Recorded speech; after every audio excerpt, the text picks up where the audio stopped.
Muy buen día a todos, estimados hermanos.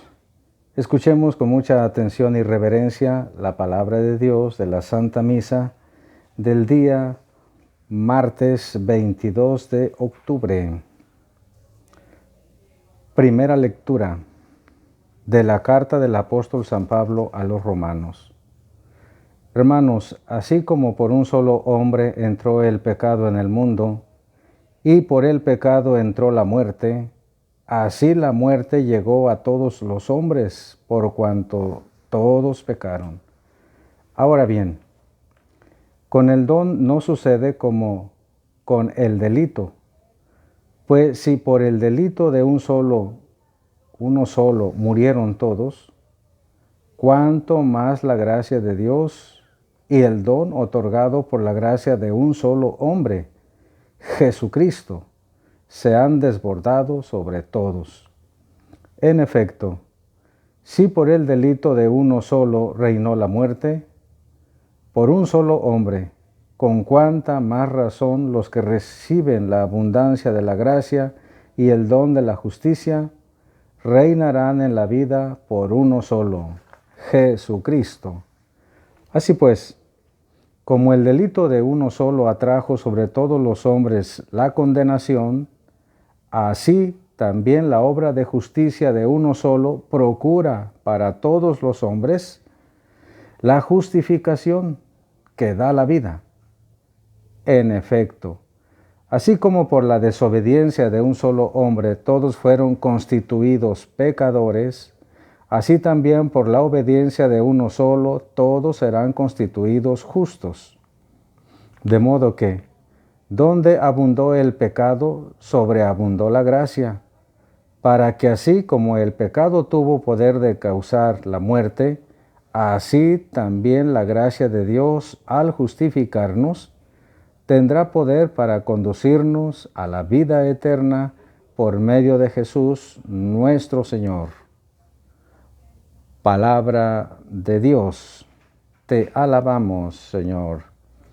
Salmo responsorial del Salmo 39. Concédenos, Señor, hacer tu voluntad. Sacrificios y ofrendas, Señor, tú no quisiste.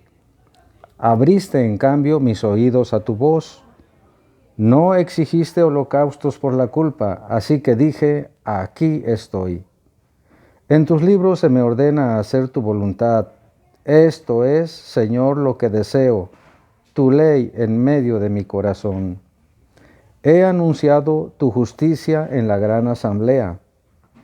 No he cerrado mis labios, tú lo sabes, Señor. Que se gocen en ti y que se alegren todos los que te buscan. Cuantos quieren de ti la salvación, repiten sin cesar, qué grande es nuestro Dios. Del Santo Evangelio según San Lucas. Gloria a ti, Señor. En aquel tiempo, Jesús dijo a sus discípulos, estén listos con la túnica puesta y las lámparas encendidas. Sean semejantes a los criados que están esperando a que su Señor regrese de la boda, para abrirle en cuanto llegue y toque. Dichosos aquellos a quienes su Señor al llegar encuentre en vela. Yo les aseguro que se recogerá la túnica, los hará sentar a la mesa y él mismo les servirá. Y si llega a medianoche o a la madrugada y los encuentra en vela, dichosos ellos. Palabra del Señor. Gloria a ti, Señor Jesús. La primera lectura de la carta a los romanos hace una comparación entre Adán, el primer hombre, y Jesucristo. San Pablo enseña que a causa del primer hombre entró el pecado en el mundo, pues Dios creó a Adán y a Eva en estado de gracia. La consecuencia de ese pecado es la muerte. El apóstol indica que la humanidad entera hereda ese pecado original. Y eso es lo que hemos aprendido desde cuando íbamos al catecismo para hacer la primera comunión. Tenemos al nacer un pecado que hemos heredado de nuestros primeros padres. Por eso es necesario el bautismo. Por eso es necesaria la redención de Cristo. La consecuencia de ese pecado es la muerte, independientemente de los pecados personales de cada individuo. Esta lectura es del capítulo 5, pero ya antes en esta misma carta a los romanos, San Pablo, en el capítulo 3, señaló que todos los hombres, sean judíos o no judíos, se hallan bajo la maldición del pecado y son justificados gratuitamente por el amor divino en virtud de la redención de Jesucristo, pues todos pecaron y todos están privados de la gloria de Dios por el delito de uno solo, Adán. El pecado, hermanos, es una ofensa a Dios que es infinito, Dios, y por lo tanto exige una satisfacción de valor infinito que ningún simple hombre podía lograr. Por ello se da la encarnación de la segunda persona divina, Dios Hijo, y solo Él, Jesucristo, verdadero Dios y verdadero hombre, pudo operar la redención del género humano. De modo que donde abundó el pecado, sobreabundó la gracia, para que así como el pecado tuvo poder para causar la muerte, así también la gracia de Dios, al justificarnos, tenga poder para conducirnos a la vida eterna por medio de Jesús, nuestro Señor. El salmo de este día, hermanos, es un salmo hermosísimo. Hasta hay un canto que por ahí alguien ha musicalizado, mejor dicho, este Salmo 39. Es un salmo compuesto por el rey David, el salmista por excelencia de Dios. La característica de este salmo es cantar la fidelidad al Señor, de apartarse de los cultos idolátricos y de entregarse al cumplimiento de la ley del Señor y de pregonar esta ley, enseñar esta ley a todos. Pues efectivamente, hermanos, a Dios le agrada mucho, pero mucho más, que nosotros tengamos en el corazón sus mandamientos y que los cumplamos, en lugar de ofrecerle sacrificios, ofrendas y holocaustos.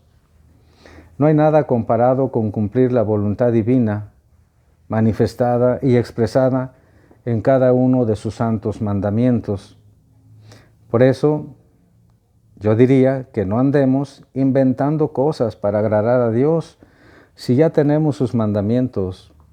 Cuando deseemos prometerle algo, pues prometamos cumplir sus mandamientos o por lo menos ponerle mucho interés en alguno de ellos que más trabajo nos dé.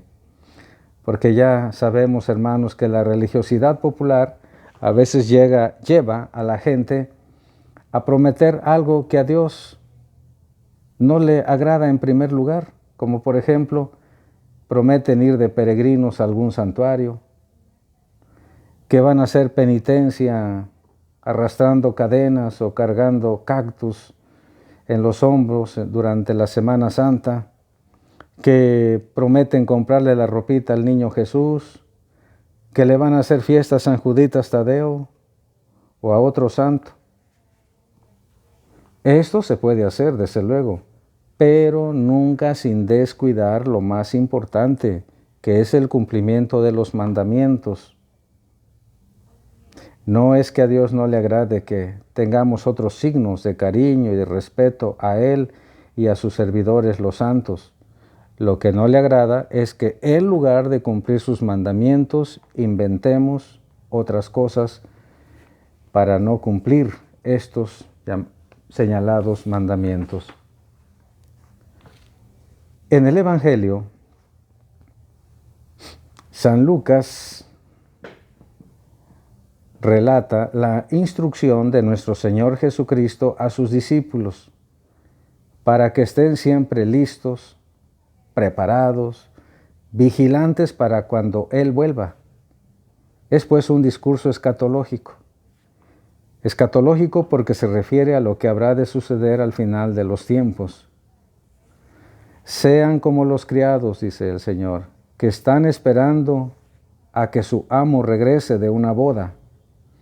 Dichosos estos criados si al llegar su Señor toca y ellos inmediatamente abren. Estar despiertos o preparados significa estar vigilantes en la observancia de la voluntad de Dios. Dormirse representa no esperar a Dios, ser irresponsable, no cumplir con las obligaciones e indicaciones dadas por el mismo Señor. Pidamos pues, hermanos, a Dios mismo que nos conceda la dicha de hallarnos en gracia suya el día de nuestro encuentro definitivo con Él, el día de nuestra muerte y el día del juicio final, porque que no nos quepa la menor duda de que tendremos un juicio por parte de Cristo, lo tendremos. Y por eso debemos estar preparados para ese encuentro definitivo, para el día de ese juicio, tanto el personal como el universal, como cumpliendo la voluntad de Dios. Es decir, estar preparado, estar vigilantes, estar listos para ello. De la condenación eterna, líbranos, Señor.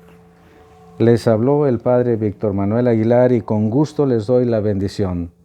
La bendición de Dios Todopoderoso, Padre, Hijo y Espíritu Santo, descienda sobre todos y les acompañe siempre. Si alguien desea que pida por alguna persona o por varias personas en la Santa Misa, en los comentarios déjenme sus nombres. Buen día a todos.